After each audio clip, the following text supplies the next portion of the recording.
तो चलिए आज हम हमारे ओम्स लॉ के कुछ एनसीईआरटी न्यूमेरिकल्स करने जा रहे हैं। सबसे पहले हम देखेंगे एग्जांपल 11.3।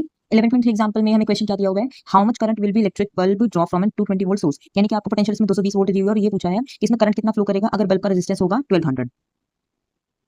इसका सोल्यूशन देखते हैं। इसमें हमें क्या बोला था, इसमें हमें बोला है जो वी है हमें दिया हुआ है 220 वोल्ट, ठीक है। इसमें रेजिस्टेंस हमें कितना दिया था 1200। हमसे करंट पूछा था, हमें पता है ओम्स लॉ क्या होता है, V इक्वल्स टू IR होता है। तो अगर आपको करंट निकालना है तो क्या होगा, R का डिवाइड में आ जाएगा, तो I equals to V by R हो गया। अब V की वैल्यू 220 दी है, रेजिस्टेंस आपको 1200 दिया है, तो इसको हम सॉल्व करेंगे 11/60, तो यहाँ से आएगा 0.18, ठीक है। अब हम इसका बी पार्ट देखते हैं कि बी पार्ट में हमें क्या बोला है। इसके बी पार्ट में हमें ये बोला how much current when an electric heater coil draws. इसमें भी आपको करंट निकालना है। इसमें आपको बोला है कि पोटेंशियल इसका 220 वोल्ट होगा, रेजिस्टेंस जो हीटर कॉइल का दिया हुआ है 100 ओम दिया हुआ है। तो चलिए इसका सोल्यूशन देखते हैं।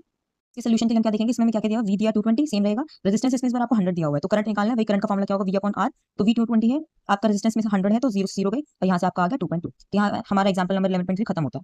तो हमारा नेक्स्ट एग्जांपल 11.4। इसमें क्या बोला है, potential difference between the terminal of electric heater. Electric heater के जो टर्मिनल्स हैं दोनों एंड, उसके बीच का पोटेंशियल डिफरेंस हमें दिया हुआ है 60 वोल्ट। और ये बोला है इसके अंदर से जो करंट जा रहा है वो जा रहा है 4 एम्पीयर।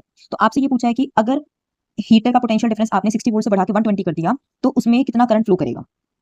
सोल्यूशन देखते हैं। जैसे कि हम लोगों को क्वेश्चन में बोला है इनिशियली हमारा जो पोटेंशियल है वो कितना है 60 वोल्ट, करंट इसमें 4 एम्पीयर। अब जब मुझे ये पता है कि जो आपको हीटर दिया हुआ है तो उस हीटर का जो रेजिस्टेंस होगा वो तो सेम रहेगा, तो ओम्स लॉ के हिसाब से V इक्वल्स टू IR होता है, तो रेजिस्टेंस निकालना है तो इस बार I यहाँ जाएगा, तो रेजिस्टेंस क्या आएगा V बाय I। तो यहाँ से 60/4 करेंगे तो रेजिस्टर क्या आएगा 15। तो यानी कि हीटर का जो रेजिस्टेंस है वो क्या रहेगा, वो सेम रहेगा। अब हमारा जो पोटेंशियल है वो इंक्रीज करके कितना कर दिया 120 वोल्ट। अब उसको 120 कर दिया तो करंट नया निकालना है, तो I equals to V by R था, तो यहाँ पर नया पोटेंशियल 120 और रेजिस्टेंस हम लोगों ने यहाँ से 15 निकाला था, 15 हम यहाँ पुट कर देंगे तो हमारा करंट कितना आ जाएगा यहाँ पर 8 एम्पीयर। आई होप आपको समझ में आ गया होगा। बाकी ओम्स लॉ का डिटेल कंसेप्ट देखने समझने के लिए आप रिलेटेड वीडियो पर टैप कर सकते हैं और वहां जाके पूरा इन डेप्थ टॉपिक समझ सकते हैं।